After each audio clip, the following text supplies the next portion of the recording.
Hello friends, CSC exam India पर आपका स्वागत है। दोस्तों, बीपीओ एग्जाम स्पेशल क्लासेस के अंतर्गत हम लोग पंचायती राज व्यवस्था पढ़ रहे हैं। आज हम लोग चैप्टर नंबर 13 पढ़ेंगे। इसमें हम पंचायती स्तर पे जो विभिन्न समितियां आपकी होती हैं उसके बारे में देखेंगे। इसके अलावा पंचायतों का जो चुनाव होता है वो देखेंगे। राज्य निर्वाचन आयोग क्या होता है उसके बारे में जानेंगे। काफ़ी इंपॉर्टेंट ये आपका चैप्टर होने वाला है। इससे क्वेश्चन जरूर आपके एग्जाम में आएगा। पूरा वीडियो जरूर देखिएगा। इसके साथ ही दोस्तों इसका PDF हम अपने टेलीग्राम पर आपको दे देते हैं, तो लिंक डिस्क्रिप्शन बॉक्स में टेलीग्राम जरूर ज्वाइन कर लीजिएगा। चलिए दोस्तों शुरू करते हैं। देखिए, पिछले चैप्टरों में हम लोगों ने जो पढ़ा चैप्टर 9 से 12 तक, ये पूरा आपका उत्तर प्रदेश पंचायती राज व्यवस्था से संबंधित था, जिसमें हमने जो आपका पंचायती राज अधिनियम 1947 है यूपी का, उसके बारे में एक एक धाराएं पूरी डिटेल में पढ़ी। तो वो पूरा वीडियो आप लोग जरूर देखिएगा। और इसमें देखिए, ये आपका टॉपिक नंबर जो सेकंड है, जिसमें यूपी का पंचायती राज व्यवस्था है, उसमें ही आपका दिया गया है पंचायतों की जो विभिन्न समितियां, इसके अलावा राज्य निर्वाचन आयोग के बारे में पूछा गया है, उसमें टॉपिक में आपका दिया गया है। तो इससे क्वेश्चन जरूर आना है और काफ़ी ईजी है। इसको पूरा देखेंगे तो आसानी से आपको समझ में आ जाएगा। तो इसमें देखिए, हम सबसे पहले बात करते हैं पंचायतों में आरक्षण की। तो इसको समझ लीजिए। हालांकि इसके बारे में हमने पहले ही बात की हुई है पिछले चैप्टर्स में, लेकिन यहाँ हम बात कर लेते हैं। देखिए, अनुच्छेद 243D, ये जो आपका संविधान का अनुच्छेद है 243 घ, इसमें क्या है कि पंचायतों में सीटों का आरक्षण की बात कही गई है। क्षेत्र जो आपका स्थान होता है, यानी क्षेत्र एरिया के आधार पर वहाँ पर सीटों का आरक्षण होता है, और मुख्य रूप से जनसंख्या के आधार पर आपका सीटों का आरक्षण होता है। तो यहाँ पे देखिए, जो इसमें सीटों का आरक्षण है, इसमें 1/3 यानी 1/3 यहाँ पर पद जो है वो महिलाओं के लिए सुरक्षित हैं, यानी आरक्षित हैं। यानी कि जब भी मुखिया, और ये मुख्य रूप से मुखिया की बात की जा रही है, जो प्रधान का चुनाव होता है, तो मुखिया जो बनेगा उसमें 1/3 महिलाएं भी बनेंगी, यानी महिला की सीटें भी आएगी। और ये कब आएगी? चक्रानुक्रम, बाई रोटेशन यहाँ पे जो है उसके क्रम में आएगी, यानी 5 साल बाद इस तरह। इसके अलावा 1/3 यहाँ पर SC ST की सीटें भी रिजर्व हैं, और 1/3 SC ST में से ही 1/3 यानी जितनी सीटें यहाँ पर 1/3 मान लीजिए SC ST की हैं, तो इनमें से ही 1/3 इनकी महिलाओं यानी SC ST की महिलाओं के लिए यहाँ पर आरक्षित है। तो ये भी ध्यान रखिएगा, आपका क्वेश्चन आ सकता है, इसलिए इसको हमने यहाँ पर दे दिया है। नेक्स्ट यहाँ पे देखिए, जो अनुच्छेद 334 आपका कहता है, इसमें SC ST की आरक्षण की बात कही गई है। ये तो आपका हो गया पंचायतों में आरक्षण 243D के अंतर्गत। इसके अलावा जो अनुच्छेद 334 है, ये केवल आपका SC ST यानी कि SC ST के जो आरक्षण होता है उससे रिलेटेड है। तो ये अनुच्छेद भी आप ध्यान जरूर रखिएगा। नेक्स्ट यहाँ पर आप दोस्तों बात करते हैं ग्राम पंचायत की। तो यहाँ पे देखिए, ग्राम पंचायत क्या होता है, आप सभी लोगों को पता चल गया होगा। अभी तक जितने भी हमने चैप्टर पढ़ाए हैं उसमें लगभग ग्राम पंचायत का जिक्र सभी चैप्टरों में किया है। इसके अलावा ग्राम पंचायत का डिटेल में भी हमने वीडियो बनाया था, उसको भी जरूर देखिएगा। तो यहाँ पे देखिए, ग्राम पंचायत क्या होती है, ग्राम सभा द्वारा इसके जो सदस्य होते हैं उसका निर्वाचन होता है, और इसका मुखिया जो कि मुख्य रूप से आपका क्या होता है, प्रधान होता है, ग्राम पंचायत का प्रधान हो गया। इसके अलावा यही आपका हेड होता है, आपका मुखिया होता है। तो उसका चुनाव यहाँ पर प्रत्यक्ष माध्यम से ग्राम पंचायत का होता है, यानी कि ग्राम सभा यहाँ पर जो ग्राम सभा के व्यक्ति होते हैं जो 18+ होते हैं, जिनका निर्वाचन नामावली में नाम होता है, वो सभी वोट करते हैं प्रत्यक्ष। तो यहाँ पर डायरेक्ट चुनाव होता है ग्राम पंचायत के मुखिया का। इसके अलावा पंचायत के सदस्यों का भी यहाँ पर डायरेक्ट क्या होता है, वोटिंग होती है। तो यहाँ पे देखिए, 1000 की जनसंख्या पर 9 सदस्य आपके होने चाहिए ग्राम पंचायत में। 1000 से अधिक जनसंख्या, 2000 से कम है तो आपके 11 सदस्य होने चाहिए। 2000 से अधिक जनसंख्या यहाँ पर यदि होती है, 2000 या 2001 से अधिक जनसंख्या होती है, 2000 तक तो यहाँ पर आपका हो जाएगा 11 सदस्य। 2001 यानी कि 2000 से जैसे ही एक व्यक्ति ज़्यादा बढ़ा, वहाँ से आपकी फिर 13 सदस्य हो जाएंगे। 3000 से ज़्यादा यानी कि 3000 तक तो यहाँ पर 13 सदस्य हैं। 3000 से जैसे ही ज़्यादा हुआ, यहाँ पर आपके 15 सदस्य हो जाएंगे ग्राम पंचायत के। तो ये भी ध्यान रखिएगा। नेक्स्ट यहाँ पे देखिए, ग्राम पंचायत के सदस्य बनने हेतु कितनी एज आपकी होनी चाहिए? 21 वर्ष आपकी आयु होनी चाहिए। इसके साथ ही निर्वाचक नामावली में आपका नाम होना चाहिए। इन सब के बारे में हम पिछले वीडियो में ही बात कर चुके हैं। नेक्स्ट यहाँ पे देखिए, ग्राम पंचायत के ऊपर आपकी होती है क्षेत्र पंचायत, जो ब्लॉक स्तर पर काम करती है। ये यूपी में इसको क्षेत्र पंचायत कहा जाता है, और बाकी जगह यहाँ पर पंचायत समिति आपका कहा जाता है। तो यहाँ पे देखिए, इसके सदस्यों का चुनाव जो होता है ग्राम सभा के व्यक्तियों द्वारा प्रत्यक्ष यानी डायरेक्ट वोटिंग होती है। लेकिन इसका जो अध्यक्ष होता है, यहाँ पर देखिए, इसका जो प्रमुख होता है मुख्य रूप से, वो अपने सदस्यों द्वारा ही चुना जाता है, और जो उप प्रमुख होता है वो भी अपने सदस्यों द्वारा इनडायरेक्ट वोटिंग यानी अप्रत्यक्ष रूप से चुना जाता है। इसके बाद आपका आता है जिला पंचायत। तो जिला पंचायत में क्या होता है, सदस्यों का चुनाव जो होता है वो तो प्रत्यक्ष विधि से होता है आपका, लेकिन इनमें ही एक अध्यक्ष बनता है जो कि इन्हीं के सदस्यों द्वारा इनडायरेक्ट वोटिंग द्वारा होता है, और एक उपाध्यक्ष होता है जो कि इन्हीं के द्वारा इनडायरेक्ट वोटिंग द्वारा होता है। तो ये भी ध्यान रखिएगा इन तीनों के बारे में, यानी कि जो आपका ग्राम पंचायत हो गया, ग्राम यहाँ पर पंचायत समिति हो गया, और जिला पंचायत, इन तीनों के बारे में हम लोगों ने पिछले चैप्टर में बात किया था। जब हम यूपी की यूपी पंचायत जब पढ़ा रहे थे, उसमें पहले ही चैप्टर में इन सब के बारे में डिटेल में वहाँ पर बात की गई है। तो वो वाला वीडियो भी आप जरूर देखिएगा। तो यहाँ पर आप लोगों को ये चीज़ पता चल गई होगी। मुख्य रूप से आज हम लोग जो फोकस करेंगे यहाँ पर देखिए, पंचायत को जो विभिन्न समितियाँ होती हैं, ग्राम पंचायत जो अपनी समितियाँ बनाता है, मुख्य रूप से 6 समितियाँ होती हैं और उसके आधार पर ही वो कार्य का अपना जो होता है कार्य करता है, क्योंकि बिना समितियों के माध्यम से यहाँ अकेले ये कार्य नहीं कर पाएगा ग्राम पंचायत। तो समितियाँ बनाई जाती हैं, उनमें अलग अलग व्यक्ति नियुक्त किए जाते हैं, उसका हेड जो होता है वो मुख्य रूप से देखिए प्रधान ही रहता है। तो आगे हम पढ़ेंगे तो बात करेंगे किसका कौन हेड रहता है। और इसके अलावा यहाँ पर हम बात करेंगे जो आपका राज्य निर्वाचन आयोग है कैसे पंचायतों का चुनाव कराता है, किस अनुच्छेद के तहत इसका गठन होता है और क्या धारा इसमें लगती है, ये सब चीज़ हम बात करेंगे।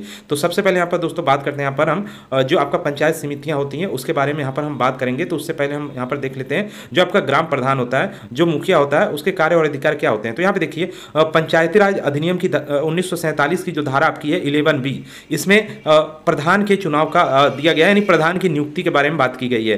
तो ये ध्यान रखिएगा, धारा 11B है आपकी 1947 का। टोटल धाराएं हमने पढ़ा दी है पूरी डिटेल में, आप 4 वीडियो में पूरा बना हुआ है, उसको जरूर देखिएगा। और उसको जो मुख्य धाराएं हैं उसको आप एक पेज में लिख लीजिएगा, जो सबसे मेन धाराएं हैं, और उसको याद कर लीजिएगा। नेक्स्ट यहाँ पे देखिए ग्राम सभा के सदस्यों द्वारा इसका यानी प्रधान का प्रत्यक्ष यहाँ पर क्या होता है, निर्वाचन होता है। यहाँ पे एक बात समझ लीजिए, यहाँ पर जो ग्राम सभा की होती है इसका भी हेड आपका मुखिया ही कहलाता है मुख्य रूप से। और यहाँ पे देखिए जो ग्राम पंचायत होती है इसका भी हेड आपका मुखिया ही होता है, जो कि ग्राम प्रधान कहलाता है। नेक्स्ट यहाँ पे देखिए ग्राम प्रधान 2 तरीकों से हटाया जा सकता है, ये भी हमने बात की थी आपके जो यूपी का पंचायती राज है, पहला वीडियो जो उसमें हमने बनाया था, नवा आपका वीडियो नंबर 9 जो है उसमें बताया था ग्राम प्रधान को 9 या 10 होगा आपका, उसमें देखिएगा ग्राम प्रधान को कैसे हटाया जा सकता है। तो यहाँ पर 2 तरीके होते हैं हटाने के, मुख्य रूप से एक आपका जो होता है यहाँ पर अविश्वास प्रस्ताव लाया जाता है, और दूसरा आपका क्या लाया जाता है, दूसरा डायरेक्ट यहाँ पर क्या अधिकारी द्वारा हटाया जा सकता है, जो आपका डीएम होता है वो, या कोई अन्य अधिकारी जो बड़ा होता है राज्य की तरफ से नियुक्त होता है, उसके द्वारा मुखिया को हटाया जा सकता है। तो अविश्वास प्रस्ताव कैसे लाया जाता है ये हम पहले ही बात कर चुके हैं। उसमें क्या होता है कि यदि जितने भी उपस्थित सदस्य हैं आपके ग्राम सभा के, जितने भी उपस्थित सदस्य हैं 2/3 यानी 2/3 वोटिंग यदि कर देते हैं तो वहां पर मुखिया को त्यागपत्र देना रहता है। इसके अलावा यदि मुखिया कोई संगीन जुर्म करता है, अपराध करता है, तो डीएम द्वारा डायरेक्ट हटाया जा सकता है। तो ये 2 तरीके होते हैं, इसके बारे में पहले ही पढ़ चुके हैं। इसके अलावा यहाँ पर मासिक मानदेय, वहाँ पर देखिए हमने बात की थी आपकी, पहले आपका यूपी में 3500 था, बढ़ाकर आपका 1500 किया गया, तो 5000 इसका मानदेय है। इसके अलावा यहाँ पर जो आपका दिया जाता है यातायात भत्ता आपका, तो वो 15,000 दिया जाता है। तो इस तरफ 20,000 इसको टोटल यहाँ पर मंथली यहाँ पर सैलरी इसको दी जाती है मुखिया को। तो ये यहाँ पे ध्यान रखिएगा। नेक्स्ट यहाँ पे देखिए ग्राम प्रधान के जो कार्य होते हैं वो वही होते हैं जो लगभग ग्राम पंचायत जो कार्य कराती है वो मुख्य रूप से ग्राम प्रधान ही उसके लिए जिम्मेदार होता है, या ग्राम प्रधान द्वारा कराया जाता है। तो वही कार्य होते हैं जो ग्राम पंचायत के होते हैं। ग्राम पंचायत के कार्य हम आगे देखेंगे अभी इसी वीडियो में। इसके अलावा ग्राम प्रधान के कार्य को यदि आप पूरा विस्तृत रूप में जानना चाहते हैं, क्या ये करता है, क्या क्या इसके कार्य रहते हैं, तो इसके लिए हम एक अलग पीडीएफ आपको दे देंगे। पीडीएफ नंबर 3 है, एक्स्ट्रा पीडीएफ ये, वो पीडीएफ पढ़ लीजिएगा। उसमें पूरा एक एक आपका ग्राम प्रधान के जितने भी कार्य होते हैं सब दिए गए हैं, हेडिंग के रूप में और डिटेल रूप में पूरा एक एक चीज़ दी गई है। तो उसको हम अपने टेलीग्राम चैनल पे अपलोड कर देंगे। नेक्स्ट यहाँ पे देखिए अब बात करते हैं पंचायत समितियाँ। इंपॉर्टेंट है क्योंकि ये आपके चैप्टर में है, आपके सिलेबस में है और इसको पढ़ना जरूरी भी है। तो यहाँ पर देखिए 3 स्तरीय आपकी ग्राम पंचायत यहाँ पर होती है, और तीनों स्तर पर आपकी जो समितियाँ होती हैं सेम होती हैं। 6 आपकी समितियाँ होती हैं। ग्राम पंचायत भी 6 समितियों के माध्यम से वर्क करता है। इसके अलावा जो ब्लॉक स्तर पर आपका होता है यानी जिला समिति या क्षेत्र पंचायत, वो भी आपका 6 समितियों के माध्यम से वर्क करता है। इसके अलावा जो जिला परिषद होता है वो भी 6 समितियों के माध्यम से वर्क करता है। लगभग सेम समितियां सभी की होती हैं, बस उनके क्या होते हैं कार्य अलग बदल जाते हैं, कार्य अलग अलग होते हैं। तो यहाँ पर हम मुख्य रूप से ग्राम पंचायत की जो समितियां हैं उसके बारे में देखेंगे और उनके कार्य देखेंगे। नेक्स्ट यहाँ पे देखिए, तो यहाँ पे देखिए ग्राम पंचायत गांव की कार्यपालिका अर्थात मंत्रिमंडल होती है, और पंचायत समितियां एक प्रकार से मंत्रालय होती है जो ग्राम पंचायत के 29 विषयों के क्रियान्वयन के लिए बनाई जाती हैं ताकि ग्राम पंचायत सहभागिता एवं जन भागीदारी के साथ सुचारू रूप से कार्य कर सके। उत्तर प्रदेश में ग्राम पंचायत समितियों का गठन 2002 की नियमावली के अनुरूप होता है। तो ये ध्यान रखिएगा, यानी कि एक प्रकार से ये जो समितियां होती हैं मंत्रालय के रूप में कार्य करती हैं। अब 29 विषय यहाँ पर ग्राम पंचायतों को दिए गए हैं, तो ये विषय यहाँ पर बांट दिए गए हैं समितियों के माध्यम से कि आप ये कार्य करेंगे, ये विषयों पर वर्क करेंगे। तो उन समितियों के बारे में यहाँ पर देखेंगे। तो मुख्य रूप से देखिए उत्तर प्रदेश में ग्राम पंचायत यानी सबसे निचले स्तर पर जो होता है उसमें ग्राम पंचायत अपनी 6 समितियाँ बनाता है और इन्हीं के माध्यम से पूरा कार्य अपना करता है। तो यहाँ पे देखिए पहली आपकी जो समिति है नियोजन और विकास समिति, उसके बाद है निर्माण कार्य समिति, उसके बाद है शिक्षा समिति, उसके बाद प्रशासनिक समिति, फिर है स्वास्थ्य एवं कल्याण समिति, फिर जल प्रबंधन समिति। तो इन सबके बारे में यहाँ पर हम पढ़ेंगे। तो सबसे पहला जो है यहाँ पर नियोजन और विकास समिति, इसको देखते हैं। तो यहाँ पे देखिए नियोजन एवं विकास समिति यहाँ पर देखिए 6 समितियों में से सबसे महत्वपूर्ण समिति है। यह समिति अन्य समितियों के नियोजन में भी सहयोग करती है, यानी जो बची हुई 5 समितियाँ हैं उनके लिए भी ये वर्क करती है, ये वाली, यानी कि ये मुख्य रूप से आपकी समिति है, हेड समिति है, सबसे ऊपर जो समिति रहती है वो समिति है। तो इसके देखिए क्या कार्य हैं, ये देखिए सबसे पहले इसका जो गठन होता है, तो इस समिति का निर्माण 7 सदस्यों द्वारा होता है। 7 सदस्य कौन से होते हैं, एक तो आपका मुखिया हो गया, मुखिया ही इसका हेड होता है इस समिति का। मुख्य रूप से सभी समितियों का हेड रहता है, एक दो हैं जो उनका हेड नहीं रहता है, लेकिन मुखिया ही सबका हेड रहता है, प्लस 6 सदस्य और होते हैं। तो मुखिया को मिलाकर यहाँ पर 7 सदस्य इस समिति में होते हैं। और यहाँ पे देखिए प्रधान या मुखिया इस समिति का क्या सभापति होता है या अध्यक्ष होता है, कुछ भी बोल सकते हैं, या इसका प्रधान होता है या हेड होता है। इसके अलावा यहाँ पे देखिए अन्य 6 सदस्य होते हैं, जिनमें से एक अनुसूचित जाति या जनजाति का सदस्य होना चाहिए, यानी एक तो आपका मुखिया हो गया, इसके अलावा एक आपका SC या ST का कोई सदस्य हो गया। अब बचे 5 यहाँ पर, इनमें से भी एक महिला सदस्य का भी होना जरूरी है, तो एक आपका महिला सदस्य यहाँ पर हो गई, और एक पिछड़ा वर्ग का सदस्य होना चाहिए, यानी एक OBC का होना चाहिए सदस्य। तो यहाँ पर एक मुखिया हो गया, एक SC ST का हो गया, एक महिला, एक यहाँ पर आपकी OBC का सदस्य हो गया। तो 4 ही हो गए, बचे 3, यानी 4 ये लोग होते हैं और 3 अन्य और सदस्य होते हैं। तो इस तरह इनके टोटल 7 सदस्य होते हैं। इसके अलावा इस समिति में अधिकतम 7 विशेष आमंत्रित सदस्य होते हैं, यानी ये 7 तो रहते ही हैं, बाकी 7 सदस्यों अन्य को यहाँ पर विशेष आमंत्रित किया जाता है, यानी कुछ ना कुछ उनको बना दिया जाता है। विशेष आमंत्रित सदस्य समितियों की बैठक में भाग ले सकते हैं, चर्चा कर सकते हैं, अपने विचार प्रकट कर सकते हैं, पर मतदान नहीं दे सकते हैं। जैसे कभी भी कुछ सभा या कुछ होता है तो उसमें ये सदस्य यदि जाते हैं तो वो सदस्य वहां पर वोटिंग नहीं कर सकते हैं। जैसे किसी चीज़ की वोटिंग होती है तो वहां पर ये जो विशेष आमंत्रित सदस्य है ये वोटिंग नहीं कर सकते हैं, बाकी ये भाग ले सकते हैं, बाकी अपने विचार रख सकते हैं, सब कुछ कर सकते हैं। नेक्स्ट यहाँ पे देखिए नियोजन और विकास समिति के कार्य देख लेते हैं। यह समिति विकास, ग्राम विकास की योजना बनाती है। कृषि, पशुपालन, गरीबी उन्मूलन कार्यक्रमों का संचालन इस समिति के द्वारा किया जाता है। यह समिति सभी अन्य समितियों के नियोजन के निर्माण में भी भागीदारी करती है। नियोजन और विकास समिति ही ग्राम सभा की बैठकों में लाभार्थियों का सही चयन सुनिश्चित करती है, यानी वहां पर कौन बैठेगा, कौन नहीं, कौन सही है, कौन गलत, ये सब ये चुनाव करती है। यानी मुख्य रूप से यदि क्वेश्चन आपका आता है कि गरीबी उन्मूलन कार्यक्रम के लिए कौन सी समिति जिम्मेदार है, तो आप नियोजन और विकास समिति ध्यान रखेंगे, या अन्य सभी समितियों का नियोजन कौन सी समिति करती है, तो नियोजन और विकास समिति ध्यान रखिएगा। क्वेश्चन आपका कैसे भी पूछा जा सकता है, एक एक लाइन आपको ध्यान में होना चाहिए। नेक्स्ट यहाँ पे जो आपकी समिति है वो आपकी निर्माण कार्य समिति है। इसकी देखिए निर्माण कार्य समिति एक महत्वपूर्ण समिति होती है। यह एक तरह से ग्राम पंचायत द्वारा कराए जा रहे निर्माण कार्यों का निरीक्षण करती है। तो सीधे सीधे निर्माण कार्य समिति है तो निर्माण कार्यों का निरीक्षण करेगी जो आपके पंचायत क्षेत्र में किया जा रहा है। तो यहाँ पे देखिए इसके गठन क्या होता है। इस समिति का सभापति वार्ड सदस्य द्वारा अपने में से ही चुना जाता है। अब यहाँ पे देखिए जो इसका अध्यक्ष है या इसका हेड है वो वार्ड के सदस्य, क्योंकि अब एक पंचायत जो होती है उसका हेड तो आपका मुखिया होता है, लेकिन पंचायत कई वार्डों में आपकी बटी होती है छोटे छोटे, तो वार्ड को पंच मुख्य रूप से कहा जाता है जो वार्ड का हेड होता है। तो वहाँ पर इन पंचों द्वारा ही क्या होता है, अपने में से एक को हेड बना दिया जाता है। तो ये भी ध्यान रखिएगा, यहाँ पर क्या होता है, वार्ड के सदस्यों द्वारा इस समिति का हेड बनाया जाता है, ध्यान रखिएगा। इसके अलावा इस समिति का सभापति वार्ड सदस्य अर्थात पंच होता है। तो यहाँ पर समिति का सभापति कौन हो गया, यहाँ पर वार्ड सदस्य यानी पंच ही, यहाँ पर इन लोगों ने चुना, पंच को ही यहाँ पर हेड बना दिया जाता है। कोई एक पंच होगा, कई पंच आपके होते हैं तो उनमें से एक को हेड बना दिया जाता है, यहाँ पर ध्यान रखिएगा। इसके अलावा यहाँ पे देखिए अन्य 6 सदस्य होते हैं, यानी इसमें भी 7 सदस्य आपके हो गए। एक तो आपका हेड हो गया जो बनता है, और इसके अलावा 6 अन्य सदस्य, और इसमें भी आपका वही सेम है जो ऊपर वाले में है। एक SC ST का होना चाहिए, एक महिला होना चाहिए और एक पिछड़ा वर्ग का होना चाहिए। तो और इसमें भी 7 सदस्य आमंत्रित किए जाते हैं, यानी अलग से 7 सदस्य और होते हैं, ध्यान रखिएगा। मुख्य रूप से 7 ही सदस्य होते हैं, ध्यान रखिएगा, इसको मत यहाँ पर ऐड करिएगा क्योंकि ये विशेष आमंत्रित सदस्य होते हैं, इनकी गिनती नहीं की जाती है, ये बस इनको बना दिया जाता है। नेक्स्ट यहाँ पे देखिए इसके कार्य जो होते हैं वो देख लेते हैं। समिति ग्राम पंचायत में कराए जा रहे सभी निर्माण कार्यों की देखरेख करती है। यह समिति निगरानी का कार्य करती है। ग्राम पंचायत में कराए जा रहे कार्यों का निरीक्षण करती है। समिति के निरीक्षण रिपोर्ट के आधार पर ही कार्य के लिए धनराशि का भुगतान किया जाता है। तो ये भी ध्यान रखिएगा, जैसे कोई कार्य हो, आपके निर्माण कार्य हो गया, कोई भी निर्माण कार्य से रिलेटेड कोई कार्य है या अन्य कोई भी कार्य है तो उसके लिए ये देखती है और उस कार्य के लिए भुगतान के लिए ये भी स्वीकृति देती है, कितना भुगतान चाहिए तब ये कार्य हो पाएगा। जैसे कुछ बनवाना हो गया तो ये सब चीज़ें आपके ये देखती है निर्माण कार्य समिति। नेक्स्ट यहाँ पे देखिए शिक्षा समिति, काफी इंपॉर्टेंट है। यह समिति ग्राम पंचायत की शिक्षा व्यवसाय की निगरानी करती है। समिति का गठन देखिए क्या होता है, इस समिति का जो सभापति होता है वो प्रधान होता है, यानी मुखिया इसका हेड हो गया। मुखिया जो होता है आपका ग्राम पंचायत का हेड, वही इसका भी हेड होता है इस समिति का।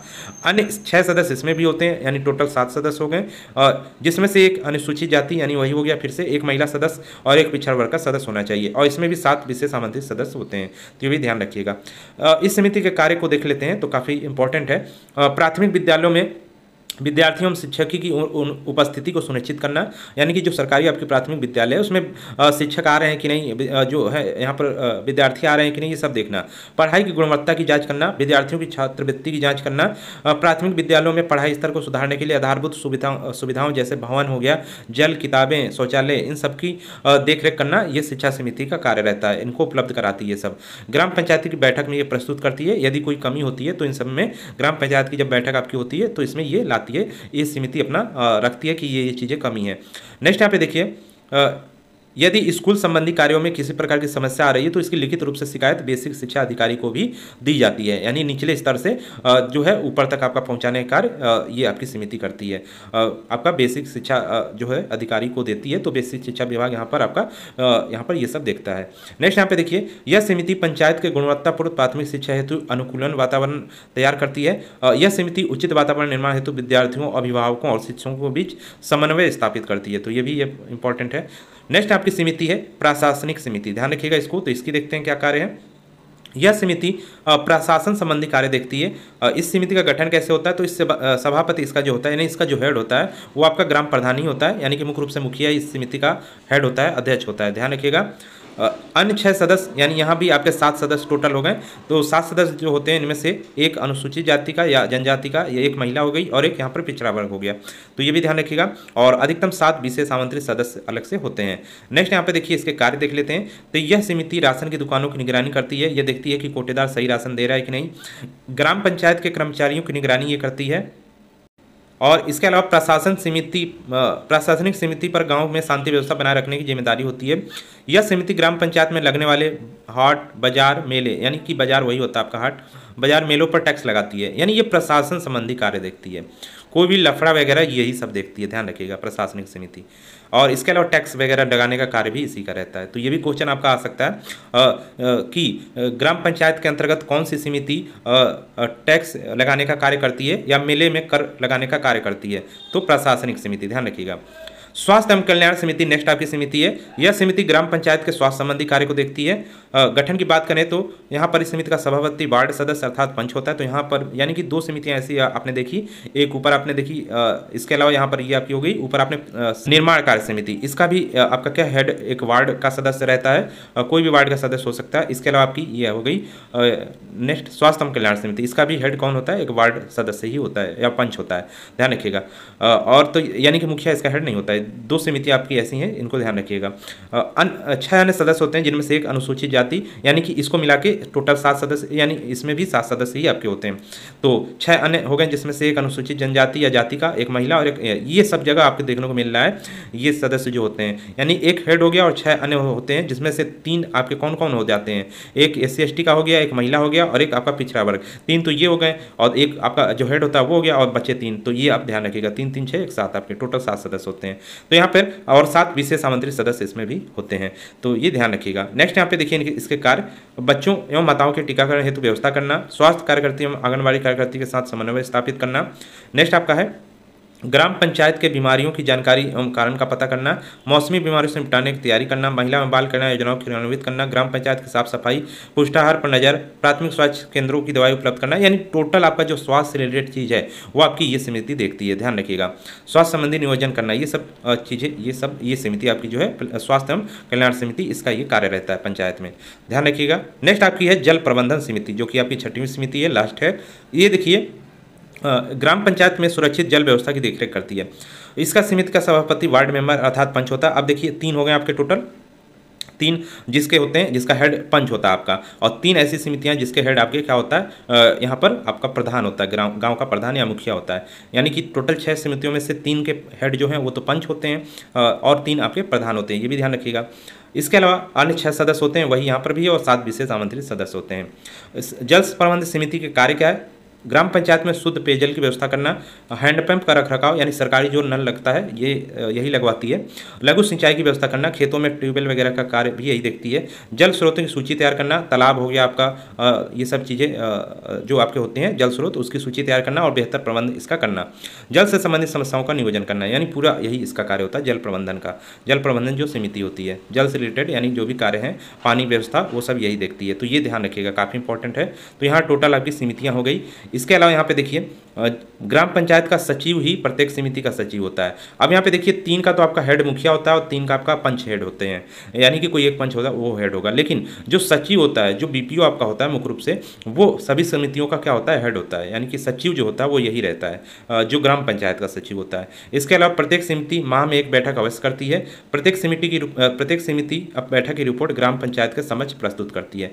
इनकी अपनी बैठक होती है समितियों की, और उसके बाद जब ग्राम पंचायत की आपकी बैठक होती है तो ये समिति अपनी रिपोर्ट वहाँ पर देती है, जो भी कार्य वहाँ पर करने हो या कार्य करवाने हो या कुछ कार्यों में दिक्कत आ रही हो, समस्या वगैरह, ये सब रखती है। तो ये ध्यान रखिएगा। नेक्स्ट यहाँ पे आप देखते हैं ग्राम पंचायत। देखिए ग्राम पंचायत जो क्या होती है, ग्राम पंचायत कार्य, ये सब हम पहले ही पढ़ चुके हैं। थोड़ा सा यहाँ पर हम लोग पढ़ लेते हैं और ग्राम पंचायत के कार्य क्या होते हैं। तो यहाँ पर ग्राम पंचायत के कार्य देख लीजिए, यहाँ पर हमने थोड़ा डिटेल में भी और दे रखा है। कृषि संबंधी कार्य जैसे सिंचाई के साधन की व्यवस्था करना, ग्राम विकास। देखिए ग्राम पंचायत ही सब कार्य करती है मुख्य रूप से अपनी समितियों के माध्यम से। तो कहा इसी का जाएगा ये कार्य, जो क्योंकि ग्राम पंचायत ही कर रही है पूरा, तो इसी का नाम यहाँ पर आएगा। तो जो भी कार्य होगा, बस अब यहाँ पे जो कार्य हैं ये अलग अलग समितियों के माध्यम से किया जाता है, लेकिन अब इसके टोटल कार्य यहाँ पर लिखे गए हैं, तो ये इसी के माध्यम से होता है। कृषि संबंधी कार्य, सिंचाई के साधन की व्यवस्था, तो ये सब कौन करती है, आपकी जल प्रबंधन समिति करती है, लेकिन ग्राम पंचायत का ही ये कार्य है, यानी मुख्य रूप से यही देखेगी। भले समितियां यहाँ पर कार्य कराएंगी, लेकिन उसका निरीक्षण वगैरह ग्राम पंचायत ही करता है, यानी कि मुखिया सहित जितने भी इसके सदस्य होते हैं। इसके अलावा ग्राम विकास संबंधी कार्य, गाँव का रोड बनवाना, उनका रखरखाव, गाँव में स्वच्छता, ये सब कार्य आपके होते हैं। लाइट का इंतजाम, गाँव में सड़कों और सार्वजनिक स्थान पर पेड़ लगाने, ये सब कार्य होते हैं। प्राथमिक विद्यालय की स्थापना और उसके लिए गरीब बच्चों के लिए मुफ्त व्यवस्था, आंगनबाड़ी केंद्र को सुचारू रूप से चलाने में मदद करना, युवा कल्याण संबंधी कार्य, खेल का मैदान को बढ़ावा देना, खेल और खेल के मैदान को बढ़ावा देना, राजकीय नलकूप जो होते हैं उसकी मरम्मत और रखरखाव करना, चिकित्सा और स्वास्थ्य संबंधी कार्य, महिला और विकास संबंधी कार्य। यहाँ पर देखिए जितने भी आप टॉपिक देख रहे होंगे, 6 समितियाँ जो आपने पढ़ी, उससे रिलेटेड कोई ना कोई यहाँ पर टॉपिक आपको देखने को जरूर मिलेगा।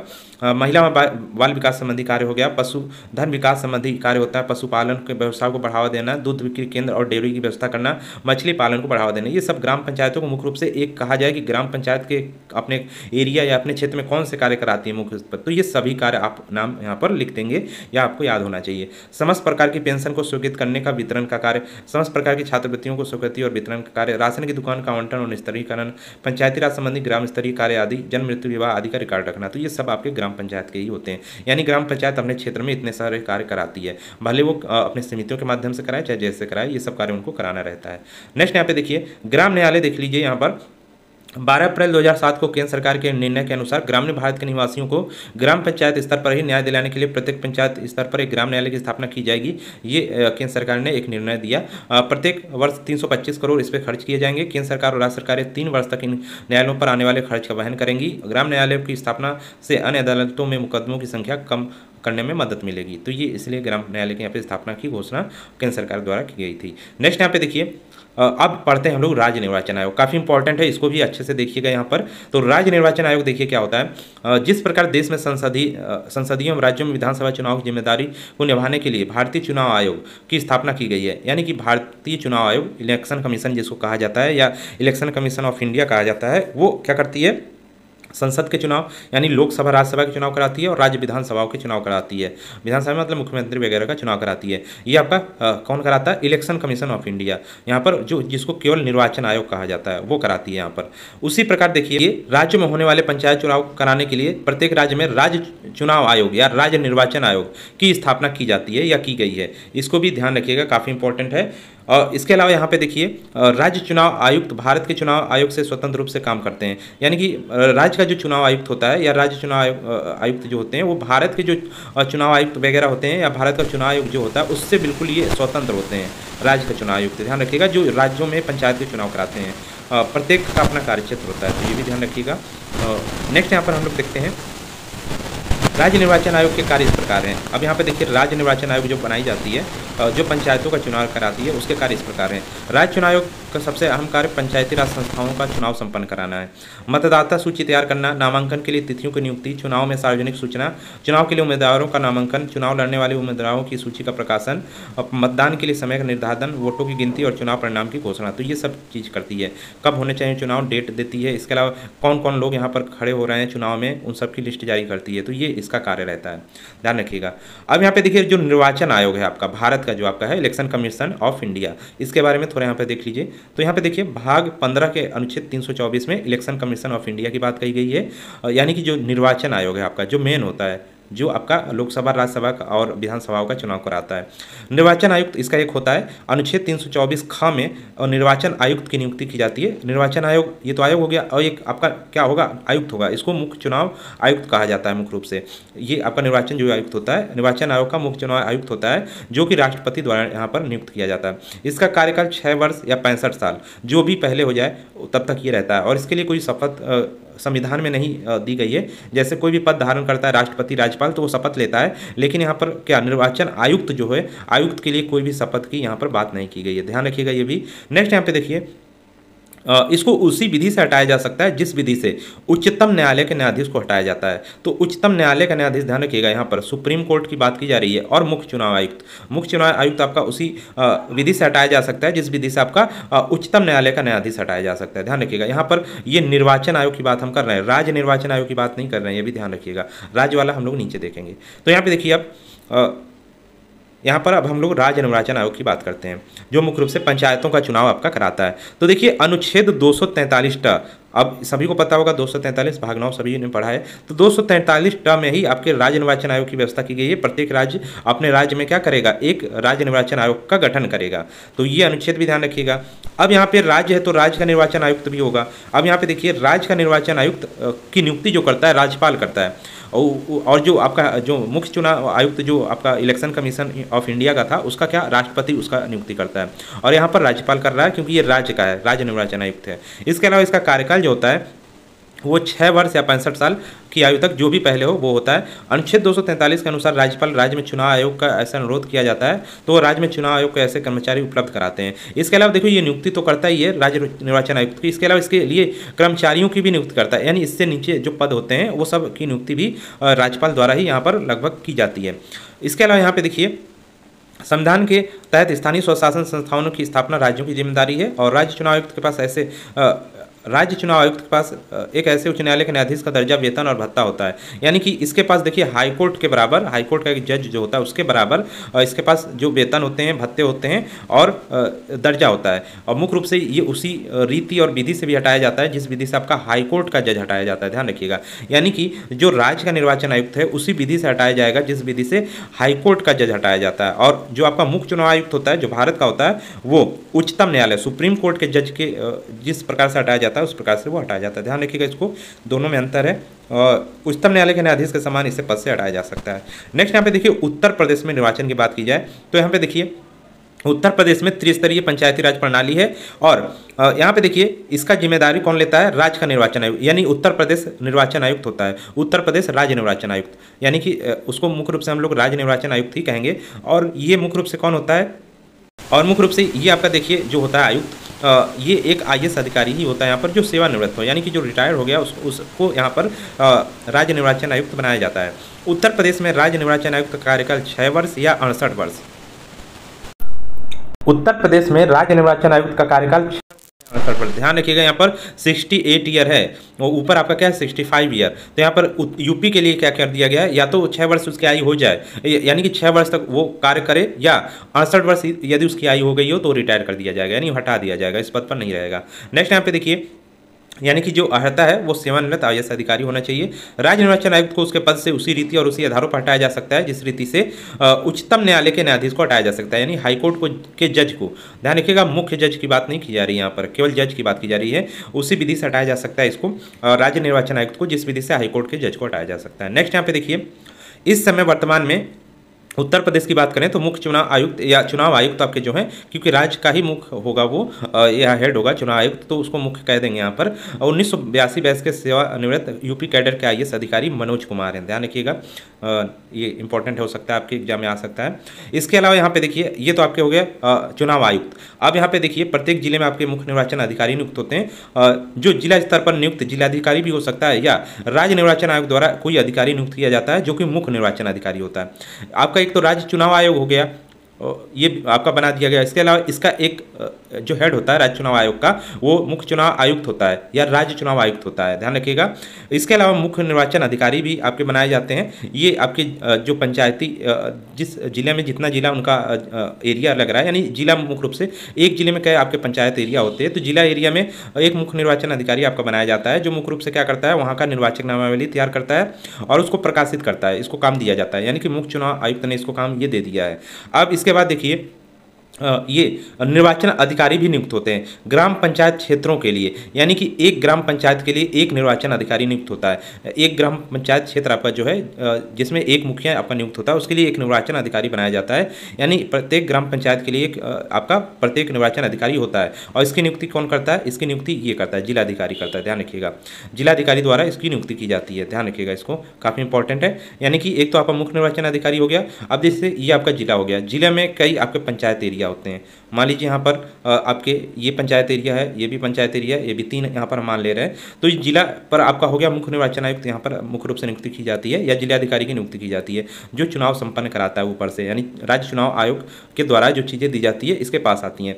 उसके बाद अब यहाँ पर निर्वाचन अधिकारी प्रत्येक क्या है, ग्राम पंचायत के लिए। यहाँ पर और मान लीजिए एक जिले में कई ग्राम पंचायत होता है, तो प्रत्येक ग्राम पंचायत क्षेत्र के लिए यहाँ पर एक निर्वाचन अधिकारी, एक निर्वाचन अधिकारी प्रत्येक ग्राम पंचायत क्षेत्र के लिए होता है। तो ये हो गया आपका।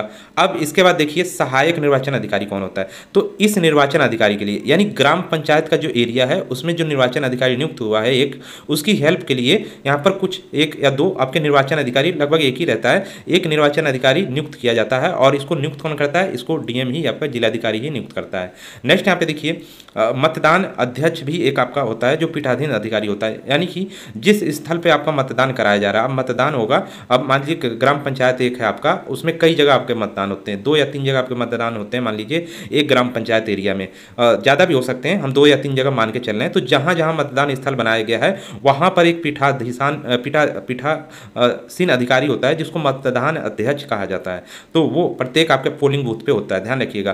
प्रत्येक मतदान स्थल के लिए निर्वाचन अधिकारी द्वारा नियुक्त होता है। और इसकी नियुक्ति कौन करता है, ये करता है, ये जो आपका निर्वाचन अधिकारी होता है, जो ग्राम पंचायत के लिए नियुक्त किया जाता है, वही पोलिंग बूथ के लिए अध्यक्ष की नियुक्ति करता है, ध्यान रखिएगा। नेक्स्ट यहाँ पे देखिए मतदान अधिकारी पोलिंग ऑफिसर। अब यहाँ पे एक पोलिंग ऑफिसर भी आपका होता है, जैसे प्रत्येक स्थल के लिए एक अध्यक्ष होता है और उसी स्थल के लिए, यानी उसी पोलिंग स्थल के लिए इसकी सहायता के लिए, मतदान अध्यक्ष की सहायता के लिए एक मतदान ऑफिसर यानी पोलिंग अधिकारी भी होता है, ध्यान रखिएगा, मतदान अधिकारी। और इसकी नियुक्ति कौन करता है, और इसकी अधिकारी भी निर्वाचन अधिकारी करता है। कौन, ये करता है आपका निर्वाचन अधिकारी, यहाँ पर है, ये आपका नियुक्ति करता है। यानी कि बात करें हम मतदान अध्यक्ष की और मतदान अधिकारी की, इन दोनों की नियुक्ति कौन करता है, निर्वाचन अधिकारी करता है, ध्यान रखिएगा। उसके बाद आपका आता है इलेक्शन एजेंट। जैसे आप वोट देने जाते हैं, तो वोट देने में आपका जैसे पर्ची आप लेकर जाते हैं, तो पर्ची को देखता है आपकी कौन सी रूम में आपकी वोटिंग होनी है, ये सब देखने का कार्य इलेक्शन एजेंट का रहता है वहाँ पर। और इलेक्शन एजेंट जो नियुक्त होते हैं मुख्य रूप से उसी एरिया के होते हैं, उसी एरिया के जिनका नाम होता है निर्वाचक नामावली में। और जो निर्वाचन उम्मीदवार होता है, जो मुख्य रूप से पद के लिए खड़ा होता है, चुनाव के लिए जो खड़ा होता है, उसी का आदमी ये होते हैं, उसी के आदमी कह सकते हैं, मतलब उसी के होते हैं, और जो यहाँ पर इलेक्शन एजेंट के रूप में वहाँ पर कार्य करते हैं, यानी सहायता के रूप में मुख्य रूप से वो लोग सहायता करते हैं। तो और इसकी सूचना, जैसे अब कोई वोटिंग कोई मतदान, जैसे यहाँ पर कोई खड़ा हुआ है उम्मीदवार, कोई उम्मीदवार यहाँ पर खड़ा हुआ है और उसने अपने आदमियों को भेजा है कि आप इलेक्शन एजेंट बनेंगे, तो इन सबके नाम निर्वाचन अधिकारी, निर्वाचन जो अधिकारी है उनके पास देना रहता है, ध्यान रखिएगा। तो उसके संज्ञान में ये चीज़ होनी चाहिए कि आप अपने जो है आदमी यहाँ पर खड़े कर रहे हैं वोटिंग में सहायता के लिए, तो वो उनको इलेक्शन एजेंट कहा जाता है, ध्यान रखिएगा। तो ये सब चीज़ें होती हैं, 1-2 बार आप पढ़ेंगे तो और समझ में आ जाएगा। वैसे लगभग सब चीज़ें हम बता दे रहे हैं आपको, तो समझ में आ जाएगा। तो ये पूरा आपका यहाँ पर ख़त्म होता है, जिसमें आपने पढ़ा यहाँ पर जो ग्राम पंचायत की समितियां होती है और मुख्य रूप से आपका जो चुनाव होता है उसके बारे में आप लोगों ने यहाँ पर लगभग सभी चीज़ें पढ़ ली हैं। यहाँ पे जब हम ऑब्जेक्टिव क्वेश्चन कराएंगे तो उसमें और जो क्वेश्चन आपके बनेंगे एक्स्ट्रा, वो सब रखेंगे और उसका एक्सप्लेन भी करेंगे, जिससे आपका लगभग हर चीज़ कवर हो जाएगा। तो दोस्तों वीडियो को जरूर यहाँ पर पूरा देखिएगा। और नेक्स्ट यहाँ पर हम जो चैप्टर अब लाएंगे यहाँ पर ग्राम पंचायतों के अधिकार और कर्तव्य और पंचायती राज की चुनौतियाँ और समाधान, एक चैप्टर में ये रहेगा। और उसके बाद आपका पंचायतों के वित्तीय स्रोत और कार्य योजना, वित्त आयोग का गठन, ये सब बारे में पढ़ेंगे। तो यहाँ पर आप ज़्यादा आपके टॉपिक क्योंकि है नहीं, यानी टॉपिक तो हैं आपके अभी, लेकिन उन सब में ज़्यादा कुछ है नहीं पढ़ने के लिए। जो कुछ पढ़ना था आपके टॉपिक नंबर 1 और टॉपिक नंबर 2 में ही हमने लगभग सभी चीज़ें इंक्लूड कर ली है, और सबसे ज़्यादा वाइड यही था। तो इसमें आपका लगभग सब चीज़ आ गया है। बाकी अब नीचे जो हम पढ़ेंगे उसमें ज़्यादा कुछ नहीं है। मुख्य रूप से अब जो सबसे ज़्यादा आपका पढ़ने वाला है वो आपकी योजनाएं हैं। तो योजनाएं के लिए हम वीडियो जल्दी आपके लिए लाएंगे, तो इसको ज़रूर आप यहाँ पर कमेंट कर सकते हैं क्या चीज़ इसमें आपको समझ में नहीं आई और क्या चीज़ और आपको पढ़ना है, उसके लिए भी आप कमेंट कर सकते हैं। इसके अलावा दोस्तों वीडियो का कोर्स यदि आप लेना चाहते हैं तो 299 का कोर्स है, कंप्लीट कोर्स मिलेगा, जिसमें ऑल सब्जेक्ट आपके होंगे, जिसमें आपका पंचायती राज का सब्जेक्ट है, ग्रामीण विकास योजनाएं हैं, इसके अलावा आपका कंप्यूटर हो गया, यूपी जीके हो गया, सब आपको मिलेगा वीडियो लेक्चर सहित।